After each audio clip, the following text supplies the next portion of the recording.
let's talk about the changes to the foreign buyer ban that has just been in the news last week. So this is a new development. It's something that we think is pretty interesting. There's been some clarifications as well, because the 1st of January there was an announcement that foreign buyers would not be able to purchase residential property or even mixed use. So there was some pushback from the real estate world asking for policymakers to actually clarify, make sure what they were actually announcing and what were the rules going forward. Mostly the issues were because there was not enough clarification. There were some issues and concerns about home buyers and those on work permits who were looking to actually purchase residential properties, and this was affecting mortgage professionals, it was affecting the realtor world as well, and therefore we now have these 4 modifications or announcements about that foreign buyer ban. It's an ongoing tussle between the Immigration Department goals, that's the IRCC, versus what's happening with real estate in Canada. Now, the Immigration Department, as you know, their goals are targets of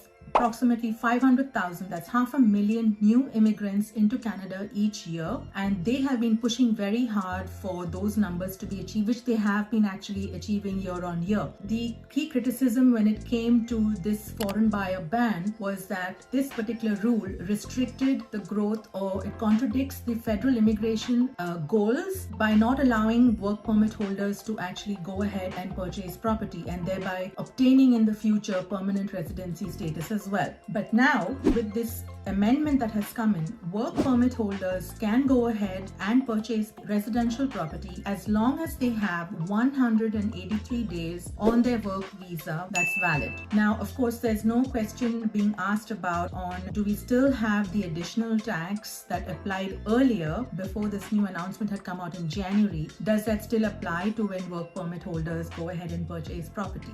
The second amendment was to do with the vacant land that is zoned for residential or mixed use development. So basically, under the previous regulations, the vacant land that was zoned for residential or mixed use being commercial and residential, could not be purchased by non-Canadians, and this restriction has now been lifted as well. Third exception, or third amendment rather, was the exception for development purposes. So previously, it was non-Canadians were not able to purchase residential property for the purpose of development. But now again, that exception was only applicable to publicly traded corporations, and now that's been lifted as well. The fourth and last amendment to this new announcement has been the corporation foreign control threshold from 3% to 10%. So since the ban came into effect, there was some concern amongst developers that this threshold was too restrictive and would have damaging consequences in the long term to the development of new housing. And we all know how important development of new housing is in Ontario, outside of Ontario, within the provinces as well.